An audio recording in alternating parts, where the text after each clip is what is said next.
Hammadan yaxshi sotish uchun nima qilish kerak? Ko'pchilik o'ylaydi, hammadan yaxshi sotish uchun menga kuchli sotuv menejerlari kerak, katta marketing budjet kerak, brendim taniqli bo'lishi kerak, menga vaqt kerak va hokazo. Bu gaplarda ham jon bordir deyilib. Lekin men sizga bitta narsani aytaman, bu haqiqiy sotuv emas.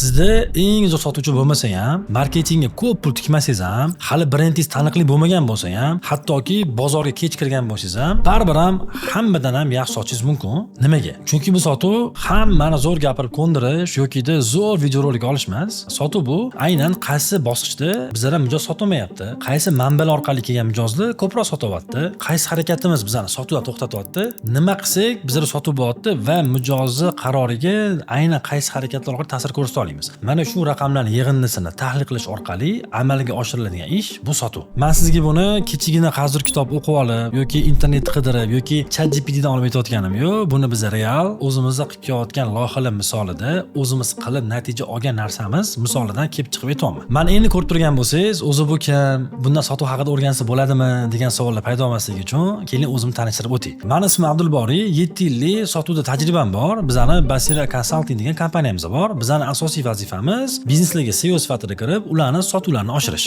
Keling endi mavzuga qaytsak, men sizga buni Cambridge misoli tushuntirib bersam, Cambridge'da ham biz birinchi kirganimizda ko'p raqamli pikga yetgan, Cambridge o'zining rekordlarini qo'ygan va bozor to'yingan degan tushuncha ham bizda qisman bor edi. Biz aynan o'zimiz ketma-ketlik bo'yicha tizimni boshqatdan sozladik va yangi narsalar qo'shdik. Umumiy olganda 7 oyda Cambridge o'quv markazi 230% gacha o'sishga erishdi. Va bitta zo'r narsa aytaman, bizning eng muhim konversiyamiz 17% dan 42% gacha o'sdi. Yoki boshqa keysni olaylik, Najot ta'lim. Najot ta'limni fevral, mart, aprel sezon emas hisoblanadi. Najot ta'lim o'zining eng zo'r paytida marketing, sotuv, umumiy osmondagi bolalar podkastlari bor paytida eng katta mash oilada 445 sotuv qilgan. Biz varonka to'g'irladik, sotuvchilarni sotuv ssenariysini to'g'irladik, ularni qayta o'qitdik va bir nechta raqamlarni analiz qilish orqali xuddi bu video boshida aytganimga o'xshab biz 700 tadan oshiq sotuv qilishga erishdik. Tushunasiz, to'g'ri raqamlarni tahlil qilish orqali biznes eng pikga chiqqan paytdan ko'ra kamroq resurs vaqt sarflagan holatda biz 2-3 barobar ko'proq sotuv qildik. Mayli bu bizneslar brendi bor, taniqli deyishingiz mumkin. Keling men sizga umuman hali bozorda yo'q, aynan kirilish kerak emas bo'lgan bozorga kirgan biznesni misol tushuntirib beraman. Biz outsource call center qildik. Qilayotganimizda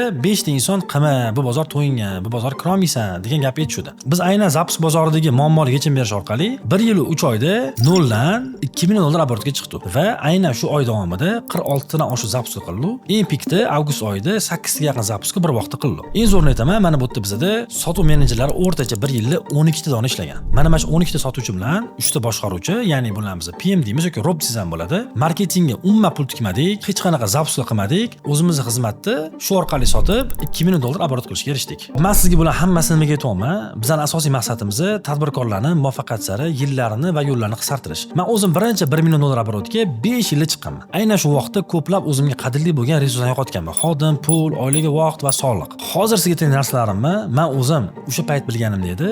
Balki men birinchi million dollar oborotga kamroq resurs sarflab tezroq chiqqan bo'lardim. Va buni biz amalda qildik. O'zimiz outsource call centerimizni 1 yil 3 oyda 2 million dollar oborotga olib chiqdik. Endi sizga savol. Hammadan yaxshi sotish uchun nima qilish kerak? Video oxirigacha ko'ring, menga rahmat deysiz. Men sizga shunchaki ko'proq ishlang, marketing ko'p pul sarflang, eng zo'r sotuvchini olib keling demayman, yo'q. Men sizga o'zim ishlagan kompaniyalardan boshlab, o'zimiz qilgan keyslar, Cambridge, Najot ta'lim, Jahon School va yana ko'plab loyihalarda o'zimiz qiynalib topgan haqiqiy formulani o'rgatib qo'yaman. Hop, kelinglar, Riyadan boshlaymiz. Riyada bu meni birinchi biznesim. O'zbekistonda hali e-commerce rivojlanmagan payti, karantindan oldin 2019-yilda biz Riyadaga asos solganmiz. Ekranda ko'rayotgan raqamingiz Riyadani 5 oylik oborot. Avgust oyidan dekabrgacha bo'lgan 2022-yilda. Umumiy bizning oborotimiz 300 million so'm bo'lgan. Bu degan o'rtacha oyiga 6 ming dollar qilyapmiz. Undan keyin men sizga aytadigan hozirgi narsalarni qo'llagan holatda Riyadada biz keyingi oyda, ya'ni 23-yil yanvar oyida 300 million so'm oborot qildik. Tushunasiz, shuni o'zida biz 5 barobar o'sdik. Endi fevralga ko'ramiz 8 million so'm va mart oyida 1 milliard. Bu degani 100 ming dollarga chiqdi. Riyada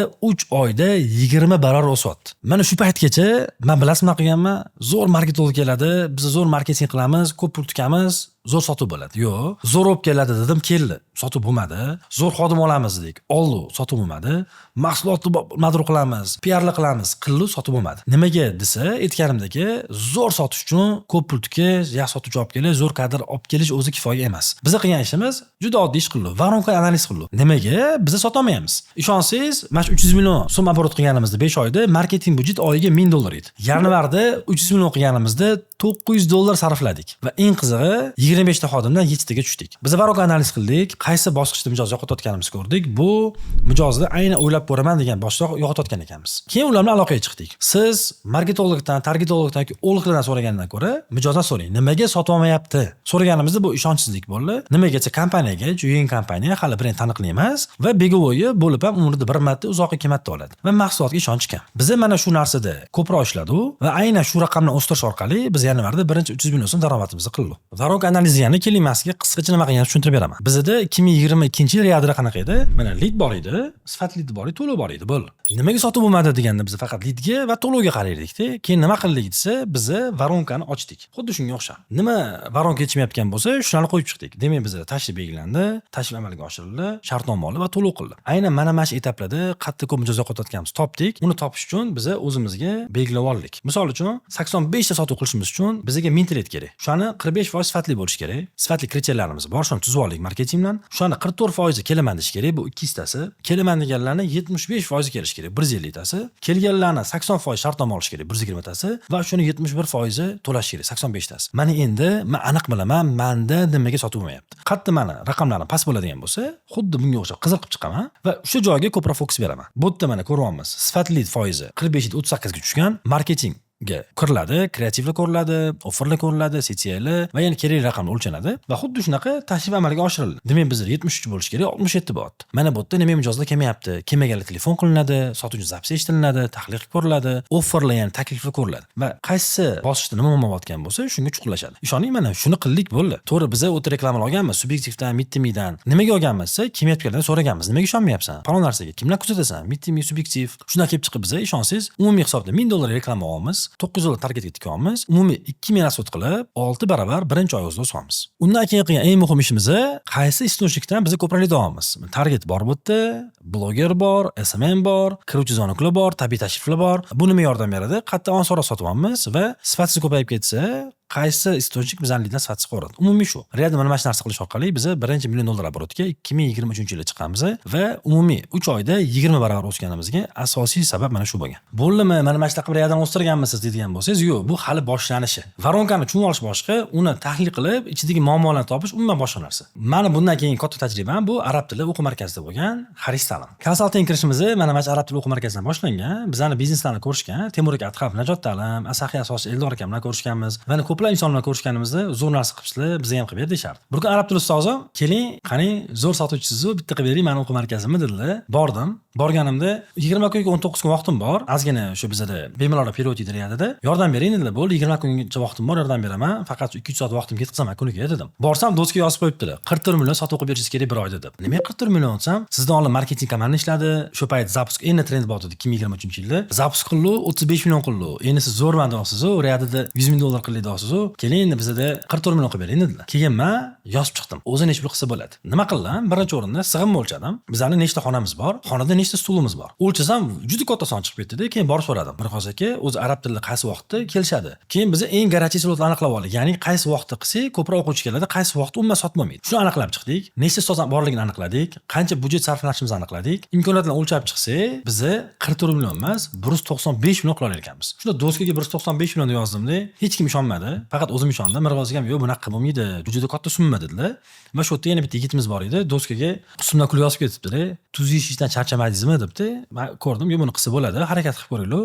Zato harakat qilsak, nimaga qila olmadik? Mabodo qilib qo'ysak, nimaga qildik, shuni ko'ramiz" dedik. Keyin reja qo'yib chiqdim. Varonka tuzib oldim o'tda ham. Bizga lead kerak, sifatli lead kerak, demo darsi kelaman deganlar kerak, keldi kerak, demo kirdi kerak, keyin sotib oldi kerak dedik. Va birinchi hafta sprint rejimda ish boshladik. Boshlaganimizda ko'ryapman leadlar juda zo'r tushyapti, lekin muammo bizni xohlagan guruhga to'lmayapti. Shundan keyin marketing komandaga aytdikki, aynan bizni xohlagan vaqtga reklama yo'q berasan. Reklama yo'qamiz, lead qimmat tushyapti. Va shu vaqtda men qissa kazef qildim, mijozdan so'radim. Arab tili markazi tanlayotganda nimaga e'tibor berasan? Bir 5 mijoz telefon qilsam, ustoz talaffuziga dedi va biz Mirg'oz akam bilan ayn, g'oyn va 3 ta h, xo, h harfini talaffuzlari qilingan video oldik-da. Siz ham shunaqa talaffuz qilmoqchimisiz? Unaqada biz o'quv markaziga keling deb reklamani yoquvdik. Bizda leadlar zo'r kelish boshladi. Undan keyingisi endi lead bor, qarasa, telefon ko'taryapti, gaplashyapti, hech kim kelmayapti-da. Kuniga 5 ta 10 ta odam keladi. Rejan qaryapman, agar shu kechda bo'ladigan bo'lsa, biz 44 million qila olmaymiz. Bizga kelgan onlayn demo dars yo'lga qo'ydik. O'zim telefon qilaman mijozga, nima qilyapsiz? Ha, shunaqa ishdaman. Keling, vaqtim yo'q. Bo'ldi, yarim soat vaqtingiz bormi? Vaqtingiz bor, men sizga hozir onlayn dars tashlayman. Mirg'oz akamni Ayn G'oyin va 3 ta H ni talab qilgan darslari bor. O'rgatganlar-da. Umumiy davomiyligi 25 minut. 25 minut vaqtingiz oladi. Ko'ra olasizmi? Shu dars tashlayman. Ko'ryapti-da, o'z telefon qilyapti. Oka, yozib qo'ying, qachon dars boshlanadi? Nimaga desa, biz Tez Drive mijozni darsda qanaqa o'tishini his qilib ko'rdi. Mirg'oz akam professionallarga ishondi, darsga sразу yozildi. Mana mashnaqa qilib bizda aynan shu voronkadagi muammoni hal qildi. Undan keyingisi sotuvchilarda bizda muammo bor edi. Hamma nima xato qiladi, sotuvchini o'qitadi. Sotuvchilar yozib beradi. Uzun. Mana nima qilgan? Faqat ehtiyoj qismi uchun sotuvchilar yozdi. Sana vazifang faqat ehtiyojni aniqlash. 5 kun faqat shuni ustida ishladi. Mijozi zo'r orollar kelib chiqyapti-da. Bo'ldi.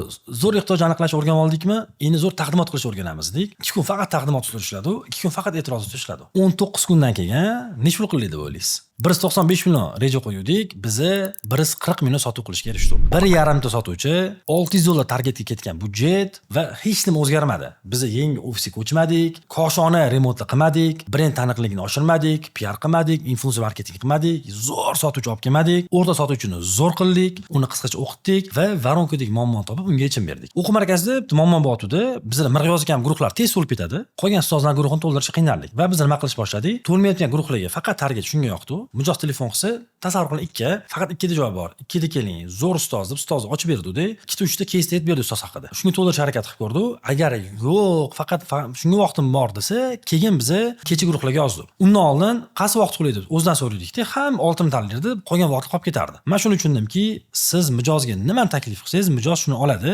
rostdan unga ehtiyoji bo'lsa va imkoniyati bo'lsa. Agar uning imkoniyati yo'q bo'lsa, 8 taklifsiz oladi degani emas, taklif qilib ko'rish kerak. Mana mashda ko'pchilik cho'chirgan. Ishonsangiz, biz juda oson to'ldirdik. 2, 4, 11 deb vaqtlarni undan keyin kech paytdagi guruhlar o'z-o'zidan to'lasha boshladi. Chunki bu eng katta talabgor vaqtlar edi. Umumiy xulosa qiladigan bo'lsak, men chiqib ketganimdan keyin sotuv tushdimi desangiz, yo'q. Afsuski tushgani yo'q. 6 oy davomida biz 100 milliondan ko'p sotuvlarni ushlab turishdi. Mansiz o'zligi va eng zo'rini aytaman, Unrudagi muammolarni biz 90% ga hal qildik. Ya'ni arab tilida bo'ladigan muammo, mijoz yoziladi, pul to'lamasdi. Biz Unrudni 90% dan oshirdik. Bitta dona xodim qo'ydik, bo'ldi. Taxminan 4 million 5 million u xodimga oylik to'lardik. Umumiy xulosa nima desa, biz maqsad qo'yayotganimizda o'zimiz sig'imimiz, kuchlimiz, nima qila olamiz shuni ko'rishimiz kerak. Undan keyin biz ilmiy to'siqlar bo'lishi mumkin. Arab tilida kechki vaqt bo'ladi, kunduzgi vaqt bo'lmaydi. Demak, biz marketingda, sotuvda shuni ko'proq taklif qilishimiz kerak. Undan keyingisi mijoz o'zi nima gap eshitgisi kelyapti, shuni o'rgandik va aytgandek sotuvchilarni 3 xil bosqichda qisqacha o'qitib, mana xarid ta'limda shu natijaga 19 kunda atiga $500-600 sarflab erishdik. Yopilib ketyapti o'quv markaz. Ya'ni yopilish bosqichiga bo'lgan qarz ko'p. Bir oyda deyarli hamma qarzni yopib tashladik-da. 20 kundan keyin vaqt tugadi, men ketishim kerak deyardi. Kuniga 2-3 soat vaqt ajratardim, ishoning. Full time emas edi. Har oy gaplashyapman, qachon tushar 100 milliondan olma, 140 million, 130 million, 120 million, mana shunaqa ketdi-da. Keyin уже kursimga yozildi. 200 million qilish xohlaysizmi? Nima kursimga yoziling dedim-da. Xo'p, agar siz buni hammasi qilgan bo'lsangiz, shunday sotuv o'smayotgan bo'lsa, nima qilish kerak? Men sizga bu najot ta'lim keysini tushuntirib beray. Najot ta'limda aynan varonkalar qilingan, sotuvchilar o'qitilgan, ularni analizlari bor, slotda to'g'rilangan, ustozlar bor, kreativlar olingan, lekin sotuv kutganimizdek emas. Ya'ni pikka chiqib bo'lgan, aytgandek to'g'ri qilishda biz nima qildik? Bilasizmi? Eng zo'r maslahatchi kim? Siz qayerdan g'oya olasiz? Mijozdan olasiz. Biz mijozdan so'radik. Olmayotganlardan nima olmayapti o'zi, olayotganlar nima uchun olyapti? Bilsak, har xil mijoz bor. Misol uchun, bog'cha misollaydik. Bitta bog'chada biz PR qildik, target budjet tikdik, eng zo'r marketingni ishladik, sotuv deyarli yo'q. 30 ta 40 sotamiz. Hamma ketdi, target to'liq o'zi qoldi, faqat direktga yoqdi. 100 ta 150 sotuv. Nimaga aytsa, uni auditoriyasi ona bo'lganligi uchun aynan shu bog'chada yozib sotib olish qulay. Tushundingizmi? Ya'ni siz mijoz har xil joyda bo'lishi mumkin-da. Siz faqat bitta usul qo'llayotgan bo'lsa, sotuv qila olmaysiz. Najot ta'limda biz varonkani o'zgartirdik. Birinchi varonka najot ta'lim o'zi ishlayotgan varonka. 8 yillik varonka. Men varonkani o'zgartiraman deb Temurga qarshi qildilar boshida. Yo'q, nima qilasizlar o'zgartirib, o'zi ishlayapti-ku, biz shuni ishlaganmiz degan qarshiliklar bo'ldi. Lekin biz qo'limizda aniq tahlil bo'lganligi uchun yoniga yangi varonka qo'shdik, eskini o'zgartirmasdan. Birinchi varonkada lead tushadi, telefon qiladi sotuvchi, oronni eshitadi, unga kurs taklif qiladi va to'lagun deydi. Endi ikkinchi varonka. Qarang, bu 4 ta harakati, ikkinchi varonkani qarang. Lead tushadi, ehtiyojni aniqlaydi, o'quv markazi chaqiradi, o'quv markazi kelgandan keyin administrator kutib oladi, unga taqdimot qilib beradi, uni demo darsga yozadi, demo darsga keladi yoki kelmaydi, kelsa demo darsga kiradi, kirgandan keyin chiqib keyin to'lov qiladi. Ko'rasiz, 4 talik varonkani umumiy bo'lsa to'lov qilmasligi ham mumkin, dars kelmasligi ham mumkin. 12 taga olib chiqdik. Yo'l uzunga o'xshaydi, lekin buni mijozi boshqa, buni mijozi boshqa. Aynan shu varonkani qilish orqali ikkinchi varonkada bizning samaradorligimiz 25% ko'proq bo'ldi. Bu nima degani? Birinchi varonkada sotuvchilar bir oyda 1000 ta обработка qilsa, biz sotuvchilar sonini oshirmasdan, marketing budjetini oshirmasdan, rasxodni oshirmasdan 1250 ta qilamiz. Bular 100 ta sotsa, biz 125 sotyapmiz. Eng qiziq qizig'i, bu yerda 11 ta xodim, bu yerda 5-6 ta xodim. Mana shunaqa qilib biz Najot Ta'lim aynan sezonmas vaqtida o'zini eng pikida qilgan natijasini 2 barobar ko'proq sotib qildi. Yakunda nima bo'ldi desa, boshida qarshilik qilgan ko'pchilik yakunda biz varonkani samaradorligini, konversiya balandligini ko'rib turib, endi mana bu varonkada ishlaymiz degan xulosaga o'tildi va hozir biz ikkinchi varonkani kuchaytirish ustida ishlayapmiz. Eng zo'ri nima? Bu yerda asosiy qilingan narsa 2 xil mijoz bor, balki 3-4 xildir. Biz ikkinchisini topdik. Birinchi mijoz telefonni gaplashib sotib olish xohlaydi. Ular soni, demak 445 ta agar hammasini yig'sak, ikkinchi varonkadagi mijozlar soni esa ko'proq va ularni samaradorligi ham balandroq. Yana bitta narsa, birinchi varonkada target foizimiz, misol uchun konversiyamiz 10% zero, bu varonkamizda bo'lsa 13% bo'ldi. Bu degani bundan 110% yaxshiroq. Chunki biznesda eng qiyin nima desa, ishlab turgan varonkani yoniga yangi varonka qo'yib, undan yaxshi natija qilish bu eng qiyini bo'ladi. Ko'rganingizdek, biz bu Najot Ta'limni epladi, sababi mijozni o'rgandi va yana bir nechta narsalar qilindi. Hozir men sizga 3 xil biznesda qilgan ishimizni aytib berdim. Siz shuni shunday olib o'zingiz qo'llab olsangiz ishlaydimi? Ishlamaydi. Nimaga desa, mana biznesda sotuvlarni o'stirish bu shablonlamasda, bu mexanizm. Siz tushunib olishingiz kerak. Qaysi harakatdagi nimani amalga oshirasiz? Misol uchun qarang. Meni boshim og'riyotdi-da. Men aytdim, men trimol ichdim, boshim og'rib qoldi dedim. Endi bitta inson boshi shamollaganda, u trimol ichib yursa og'rib qoladi, lekin kasallik kuchayib ketadi-yu. Mana biznes ham shunaqa. Shunga men aytgan narsa ko'p pesib qolmang. Buni mexanizmi bor. Ya'ni siz varonka almashtirsangiz, slot o'lchashingiz yoki varonka analiz qilib turib, bottleneck deymiz, ya'ni eng og'ir nuqtasiga yechim berishingiz har doim sotuvni oshirmaydi. Bu narsa audit, xuddi insonni doktorga borgan MRT qilishadi-yu, shundan ko'rishadi-yu, ichida nima bor, nima kamchilik bor, qon yaxshimi, griji bormi, xullas choch o'rganga o'xshab biznesda ham choch o'radigan instrumentni men sizga hozir Cambridge misolida tushuntirib beraman. Cambridge bu bizning eng katta кейslarimizdan bittasi. Men o'zim mazza qilib ishlagan loyiha. Eng qizig'i nima desangiz, Riyadadagi katta keys bu Cambridge bo'lgan. Cambridgega men borganimda keysim bo'lmagan qo'limda. Jahongirga qanaqa qilasiz? Riyadada bunaqa qilganman, bu yerda ham bunaqa qilaman derdim-da. Ya'ni Riyadada nima qilgan bo'lsa, shuni ketma-ket Cambridge bajarish orqali biz 230% ga o'sdi.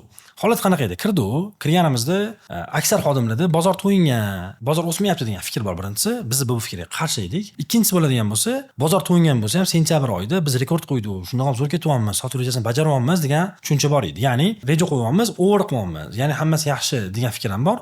Lekin top menejerlar aksariyati biz bundan ham yaxshiroq qila olamiz, o'tsak bo'ladi degan kutib bo'lganligi uchun bizani Cambridge loyihasi jalb qilishgan edi. Cambridge asosiy qilgan ishimiz bu 4 ta qadam bo'lib boshlanishi. 2 oyga yaqin vaqtimiz ketdi. Nima desa, Basiri kompaniyasining o'zini audit metodi bor. Buni biz Riyadada bosh loyihalarda o'zimiz ishlab chiqqanmiz. Bu Nova Jova Hova deymiz. Nima degani?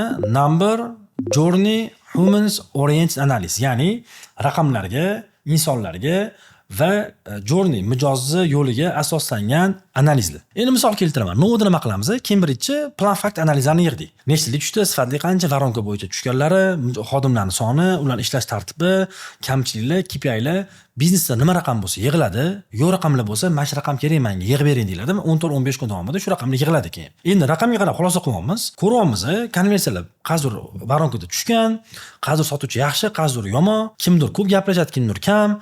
Mana shunaqa muammolar kelib chiqdi. Agar siz raqamga qarab xulosa qiladigan bo'lsangiz, nimadirlar o'tkazib yuborasiz va bu to'liq xulosaga kirmaydi. Bu xuddi sizni qo'lingizda MRT borda, lekin qon analiz yo'qga o'xshaydi. Shuning uchun biz nima qildik? Qon analiz olishga kirishdik. Ya'ni raqamda holatlarni tushunib oldik, nimaga sotuv kam, raqamlarda va hamma varonkadan mijoz sifatida o'tib ko'rdik. O'zimiz lid qoldirdik, telefon qildik, direktdan yozdik, tabiiy tashrif qildik. Mana shu jarayonlarda mijoz ko'zi bilan endi bu raqam pastligiga mijoz ko'zi bilan nimaga past degan savolga javob qidirdik. Zo'r narsani aytaman, mana shu jovan qilish orqali Cambridgega biz 1 yilda 960 million so'm iqtisod qilib berdik, ya'ni pulni tejab berdik. Xullas mijoz sifatida o'tdik. O'tsa 20 kunda 200 dan oshib SMS berishyapti.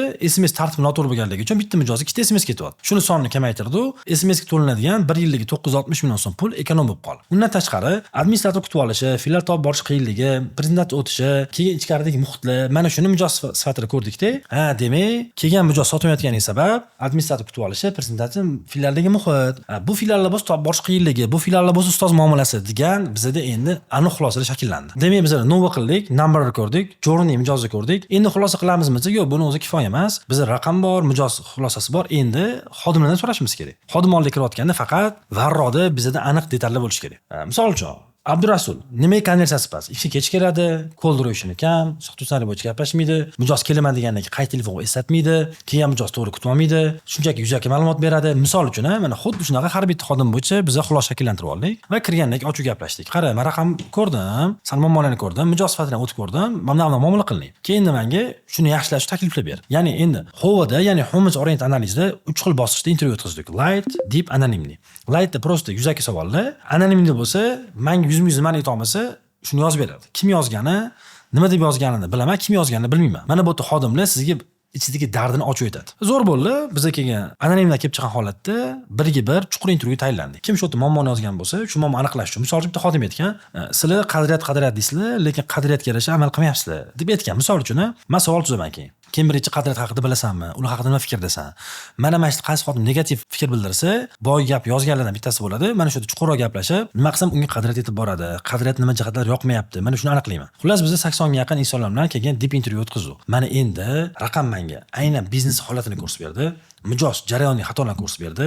Jamoa bo'ladigan bo'lsa, kommunikatsiyadagi, top menejmentdagi, boshqaruvdagi, tizimdagi muammolarni novo jo'va ko'rsatmagan jihatlarni ochib berdi. Mana endi mana qo'limda haqiqiy tahlil bor. Istalgan odamdan ko'ra men Cambridge yaxshiroq bilaman. Bu nima degani? Siz taningiz kim yaxshi biladi? Menmi, sizmi desam, albatta siz. Lekin meni qo'limda MRT va qon tahlili bo'lsa, siz taningizni sizdan ko'ra men yaxshiroq bilaman degan. Xuddi shunaqa analizni biz Cambridge qo'lga kiritdik. Xo'p, birinchi qilgan ishimiz o'tyapmiz, varonka to'g'riladi. Varonka 4 edi, taxminan 8 ta 9 taga olib chiqdi. Mijoz shundoq shu varonka o'tadi, lekin biz raqamni o'lchamaymiz. Ishonsangiz, mana shu varonka to'g'rilash orqali sifatli lead foizini 2 barobarga oshirdik. Nimaga? Mijoz noto'g'ri varonkada qolib ketsa, sizga bog'lanishingiz, ma'lumot berishingiz, analiz qilish qiyinlashadi. Tushunasiz, marketing orqali emas, varonka to'g'rilash orqali sifatli lead foizi 2 barobarga oshdi. Undan keyingisi nima bo'ldi desa, biz aynan qayerda muammo bo'layotganini ko'rdik. Misol uchun aytaman, siz agar waiting listga yozilsangiz, kutish zaliga, ya'ni kutish ro'yxatiga siz bilan bog'lanishimiz bizani qiyin. Biz shu varonka shakllantirganimizdan keyin aynan shu varonka orqali 50 ming dollarga yaqin sotuvlar qilishga erishdik. Nimaga? Aniq raqamni ko'ryapmiz. Yozilganlar nimaga qaytib kelayotganini aniqlayapmiz, gaplashyapmiz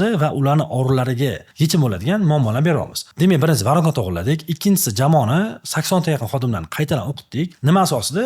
Audit asosida, ular bilan gaplash asosida qiyinchiliklarni aniqladik-da. Misol uchun 80 ta xodimdan so'raganman. Yo'riqnomam bor, necha foiz amal qilasan? Uni aytib bergan va birinchi ish qilganingda nima xatolar ko'p qilgansan? Hammasida deyarli bir xil xatolar ko'p. Nimaga desa, o'quv dasturini shu joyda muammo bor. Shu joylarni to'g'irladik. Auditdan kelib chiqqan holatda o'quv dasturini boshqatdan qildik, raqobatchi analiz qildik, mijozdan o'rgandik. Mana shundan keyin o'quv dasturi qildik. Cambridge'da ideal konversiya 5-6 oy edi.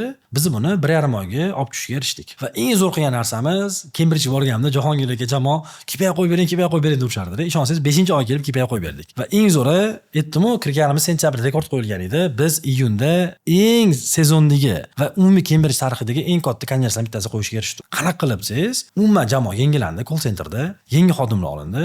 Mayda ovamiz iyunda sotuvga chiqishyapti. Taxminan 7-12 kunda yangi jamoa bilan iyunda biz rekord konversiya qo'yishga erishdik. Bu hozir qilingan ishlar va to'g'ri qo'yilgan KPI. 5 oy davomida nima raqamlar sotuvga ta'sir qilyapti, nima harakatlar sotuvga ta'sir qilyapti, nima teskari svязь beraveradi, nima обратный связь beraveradi, shular hammasini o'lchagan holatda biz sotuvchiga KPI qo'yib berdik. Hozir shu qo'ygan KPI'miz 2 yilga deyarli yaqin bo'lib chiqib ketganimizga hozir ham Cambridge'da ishlatib kelyapti. Ko'pchilik qilgan xato bor, shu qatori men ham bitta etapga chiqilinadi, bo'lishadi, qotib qolinadi. Biz ham bosh shunaqa bo'lgan, o'sardikda, bo'ldi zo'r bo'ldi, komfort zonaga qaytib ketardi. Mana shu komfort zonaga kirmasligingiz uchun sizga tizim va biza qiladigan hozirgi instrument kerak. Biz shuni outsource call center qildik. Bozor o'lchasam outsource call centerlarda eng qiyin narsa bu, ya'ni Zapsk bozorida mijozga tezroq aloqaga chiqish, unga to'g'ri ma'lumot berish va shuni tizimli qilish. Ya'ni mijozga chiqish qiyin, duplikatlar bo'ladi, to'liq qilgan, to'liq qilmagan bo'ladi, issiq mijoz qidirib yuriladi. Chiqqandan keyin mijoz to'liq qilsa, screenshot tashiydi, sotuvchi uni CRM ga qizadi, keyin moliyachi yuboradi, moliyachi uni paymentga qaraydi, to'lanadi deydi. Harakatlar ko'p. Birinchi qilgan ishimiz harakatlarni kamaytirdik, optimizatsiya qildik, shuni yo'riqnomasini tizimga soldik va PDCA qildik. Bu nima degani? Bitta ish qilganingizdan keyin shu ish yaxshi ketyaptimi, yomon ketyaptimi, shuni tizimli o'lchash. Misol uchun biz yozib olganmiz. Bitta sotuvchi kun necha ish boshlash kerak, necha soat cold-ration qilish kerak, necha mijoz bilan gaplashish kerak, qaysi bosqichda necha foiz konversiya bo'lishi kerak. Endi qaysi bosqichda konversiyasi tushsa, ichiga kiramiz. Nima uchun tushdi? Yaxshi gaplasha olmadimi? Sotuv ssenariy ishlamadimi? Mijoz potensial emasmi? Produktga ishonch yo'qmi? Qaysi bir bo'ladigan bo'lsa, shuni olib turib, to'g'rilaymiz va keyingi yana tekshiramiz. Buni plan, do, check, act deymiz biz. Ya'ni PDCA, buni Kaizen desa ham bo'ladi. Mana shu orqali biz 2 million dollar oborot qilishga erishdik. Sizda PDCA zo'r ishlash uchun birinchi plan qilib olasiz. Ya'ni siz birinchi ko'rsatdim-ku, varonka qilib olasiz. Qilganingizdan keyin sizda marketing lead bor, sifat lead bor, demoga yozildi, keldi, kelmadi, shu narsalar bor. Shuni qilib olasiz. Qilganingizdan keyin hamma kelishib olinadi. Marketing nima qiladi, sotuv nima qilinadi. Biz outsource shunaqa qilib oldik, plan qo'yganmiz. Nechtadan webinar kiradi, nechta lead tashiydi, nechtasi pul to'laydi, nechtasi shunchaki lead tashiydi, istoriyada qancha olamiz, targetda qancha olamiz, direktda qancha olamiz, shuni hammasi qilib olganmiz-da va mana mana shu yerda bizga ko'rinib turadi. Qaysi varonkada necha foiz konversiya qilishimiz kerak va necha sotuvchi kerak. Birinchi zapuskka shunaqa o'tkazdik, ko'rdik, sotuv yaxshi bo'ldi. Endi o'stirsak bo'ladimi degan maqsadda PDCA o'tkazdik. Ya'ni plan bor edi, du bor edi. Ya'ni qiluvdi, endi chek qildi. Tekshirib chiqsa, bizning birinchi muammoyimiz sotuvchilar potensial mijozda kechroq bog'langan. Undan keyin gaplashayotganida bu webinar ko'rgan-ku deb sirasi ma'lumot berishga o'tib ketishgan va umumiy call duration 1 soat 10 minut, 1 soat 40 minut. Ya'ni mijozga kam ma'lumot berib, ko'p mijoz bilan ishlagan. Keyingi zapiskani nima qildik? Sotuv ssenariysi yozdik va alohida tizim qildik. To'laganlar alohida, to'lamaganlar alohida. Va siz to'lamaganlar ichiga tushib, to'lasangiz, tizim sizni to'laganlar ichiga o'tkazib qo'yadi avtomatik. Dublikat qilmaydi, qidirib yurishim kerak emas. Yo'kida siz menga webinarda tushdingiz, direktdan yozsangiz ham webinar ichiga yana bu mijoz yozdi deb menga notification beradi. Yengil sizni lit qilib qo'ymaydi. Bu orqali bazani sog'lom, ya'ni toza ushlab turishni ta'minladik birinchisi. Ikkinchisi, hamma to'laganlarga telefon qilardi, biz to'lamaganlarga telefon qilishdan boshladik. Nimaga? To'laganlarga SMS berdik. Sizni to'lovingiz PayMe orqali 1 million so'm, misol uchun Husan aka Mamasaidov MLP kurslarga qabul qilindi. Siz bilan 48 soat ichida bog'lanamiz dedikda. Bu issiq.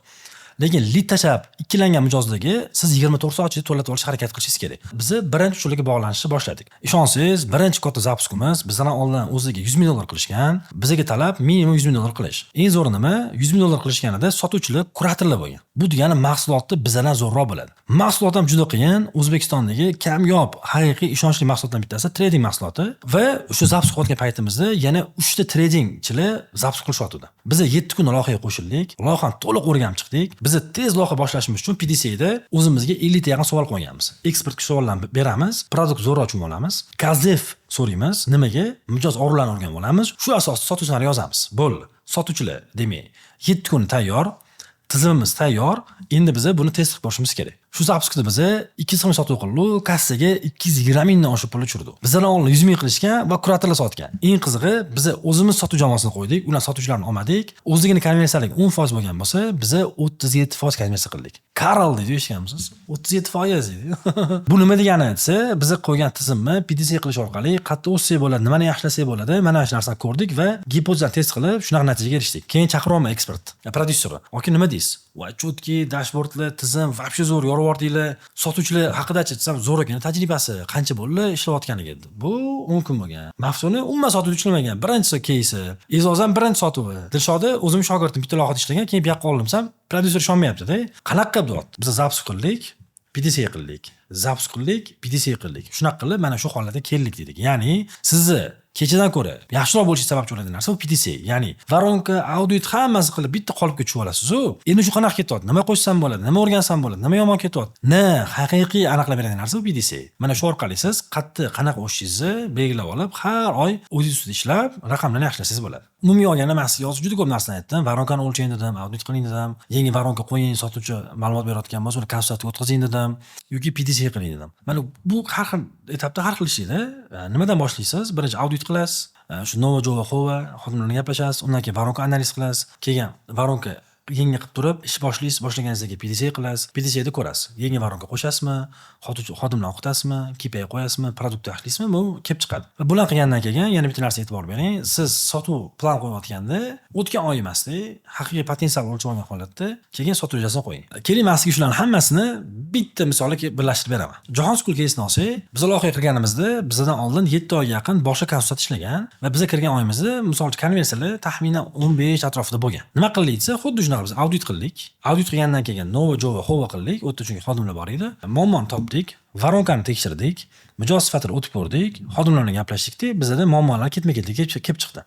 Va ketma-ketlik qo'yib oldik. Qaysi birini qilsak, hozir bizda sotib oshadi, qaysi biri bizga hozir pul olib keladi. Birinchi qilganimiz hozirdagi varonkada rostmon bor edi. Varonkani to'g'irladikda, varonkani to'g'irlab, may oyiga sotuv rejasini qo'ydik. Sotuv rejasi qo'yishdan maqsad xuddi Haris Salimniki 44 million emasda, 190 million qo'yildi. Qila olamizmi yo'qmi? Qila olmasa nima qila olmaymiz degan savolga javob qidirishdi. Endi mana audit bor, CRM qo'ydik, xodimlar bor, sotuv rejasi qo'yildi. Jarayon chiqadigan muammolarni taxmin qildi. Nima desa, sotuvchilar o'qimagan, sotuvchilarimiz yo'q, hali KPIlar qo'yilmagan va raqam analiz dashbordimiz yo'q. Va shunaqa qilishni boshladik. Parallelni sotuvchilarni o'qitdik. O'qiganda shu aynan qanaqa ehtiyojlarni qilamiz, nima taqdimot qilamiz, e'tirozimizga javob beramiz va marketing bizga mediada nimani olib chiqib berish kerak. Mana shularning ustida ish boshladik. Ishonsangiz, 15% bo'lsa taxminan konversiyamiz biz 50-60% ga olib chiqqan paytlarimiz bo'ldi. Umumiy olganda konversiyani 2,5 baravarga o'stirdik. Umumiy o'zi to'g'risida 500 reja qilingan bo'lsa, Jahon School maktabi 760 ta bilan, ya'ni reja 243% ga bajarildi va birinchi yil o'zi maktab 95% to'ldi. Ko'pchilik o'ylaydi, to'g'ri, bu yerda Jahon Schoolda Jahongir aka, Javohir aka, jamoa umumiy marketingning o'rni katta, lekin undan oldin baribir qilingan natijalarni yaxshilash evaziga bo'ldi. 10% konversiya o'stirildi. 12 kunda qaytadan yengitdan qurildi, chunki qabul boshlangan vaqt ketyapti. Buni tizimli qilgan narsa aytganimdek, audit bo'tdi, voronka bo'tdi, xodimlar o'qitish bo'tdi, marketing bo'tdi va iyun, iyul, avgust oyida to'xtovsiz qilingan PDCA bo'tdi. PDCA qilib, mijoz qayerda yo'qolyapti, nimaga yo'qolyapti, kim yo'qotyapti, nima to'g'irlashimiz kerak, mana shu narsalarni ustida ishladik. Siz hozir Jahonskul Instagramga kirib ko'radigan bo'lsangiz, o'sha oyga biz iyuldan avgustgacha har haftasiga 100 tana ko'payganmiz. Biz 300 ta bo'ldik, biz 400 ta bo'ldik, biz 500 ta bo'ldik, biz 600 ta bo'ldik. Nimaga? Reja sizni yo'llaringiz ko'rsatadi. Reja bo'lmasa, "Va, sotuv yaxshi bo'ldi bugun" deysiz. Kechagidan yaxshi bo'lsa. Reja bo'lsa, aniq yaxshimi yoki yomonmi degan narsani ochib beradi. Biz har hafta 100 ta reja qo'yardik. Qanaqa 100 ta qilamiz? Nechta lit kerak, nechta tashrif kerak, nechta ota-ona kerak, nechta shartnoma kerak, nechta bola kelish kerak, qayerdan olib kelamiz, kimga olib kelamiz degan savollar o'rtaga tashab, izlanishlar orqali mana shu natijaga biz maktabga olib chiqdik. Umumiy olganda, sotuv bu bitta sehrli gap yoki ko'rdingiz harakat emas. Bu bir nechta harakatli yig'indisidan tashkil topgan tizim. Sizga hozir qiyin tuyulayotgan bo'lishi mumkin. Shuna qila olamanmi? Qiyin bo'lib ketmaydimi, natija bo'ladimi deb. Qila olasiz. Bu aytgandagi hammadan yaxshi sotish uchun bizga zo'r sotuvchilar, katta marketing budjet, zo'r brend, 1000 ta yaqin xodim. Bu kerak emas. To'g'ri, kerak, lekin agar bularni qilib, men aytgan narsani qilmaydigan bo'lsangiz, sizning biznesingiz tez to'g'ri bo'lib qolishi mumkin. Marketing budjet sarflaysiz, lit keladi, mijoz keladi, lekin qattiq konversiya yaxshi bo'lmaganligi uchun yakunda siz kutgan natijani ola olmaysiz. Mask bu loyihalarni men aytdim. Shu aytgan loyihalarni ham shu paytgacha ham bizasi ishlab kelgan va natijalar qilgan. Biz qilgan tizim orqali, ya'ni audit, voronka to'g'irlash, voronka qo'shish, xodimlarni o'qitish, KPI'lar qo'yish va PDCA qilish orqali yana ham yaxshiroq qilish orqali nima bo'ldi desa, marketing budjet oshirganimiz yo'q, xodimlar sonini ko'paytirganimiz yo'q, najotlarning xodim soni kamaydi, Cambridge xodim soni kamaydi, yangi xodim oldik kerak bo'lsa, xodimni ideal konversiya chiqish muddati kamaydi, ya'ni kamroq harakat, o'sha budjet kerak bo'lsa, o'sha brend, o'sha lokatsiya, o'sha ustoz, o'sha jamoa bilan karra ko'proq natija qilishga erishdik. Cambridgeda 230% o'sdik, Jahonskulda 243% natijani bajardik. Najotlarni bo'lsa, odatdagidan ko'ra sezon paytida 2 barobar ko'proq sotuv qildik, noldan biznes qilib, deyarli 2 yillik lumayla $2 million obort qilishga erishdik. Ko'rasiz, men sizga buni turli xil bizneslarda ishlaganini ko'rsatib beraman. Mana shu haqiqiy mexanizm, mana shu haqiqiy tizim. Ya'ni hammadan ko'proq sotuv qilish uchun nima qilishim kerak desa, videoni bitta ko'rib chiqib, mana shu asosida siz ketma-ketlikda ishlashingiz kerak. Hozir ko'rsatgan Excel faylini agar qo'lga kiritmoqchi bo'lsangiz, Telegram kanaliga yuklab qo'ydim. Telegram kanaliga o'tib bemalol olsangiz bo'ladi. Agar siz hozirgi voronkalar bo'lmasa, aynan shu formulani ishlatgan holatda voronka tuzib chiqing, raqamlar qo'yib chiqing va analiz qilishni boshlang. Endi sizga bitta savolim bor. Sizning biznesingizda hozir aynan qanaqa muammolar bor? Aynan shuni kommentariyga yozib qoldiring. Sizda nima muammo? Sotuvchilardami, sifatlilikdami, voronkadami yoki raqamlar ko'ra olmayapsizmi? PDCA qo'yasiz, tahlillar bor, raqamlar bor, xulosa qila olmayapsizmi? Nima muammo ko'proq qiynayapti? Buni so'rashdan maqsad aynan keyingi videolarimda sizlar yozgan muammolarga kelib chiqqan holatda yechim berishga harakat qilaman. Agar sizga video yoqqan bo'lsa, O'zbekiston sharoitida tajribaga asoslangan holatda sotuvlarni oshirish qiziq bo'ladigan bo'lsa, men shunga o'xshagan kontentlarni YouTube'ga qo'yib boraman. O'tib bormaslik uchun kanalimga obuna bo'lib qo'ying va hozirgi video yana kimga foydali deb hisoblasangiz, albatta ularni ulashib qo'ying. Videoda ko'plab narsalarni ko'rsatdim. Agar shu materiallar menga kerak, ishlataman deydigan bo'lsangiz, materiallarni Telegram kanalimdan topishingiz mumkin.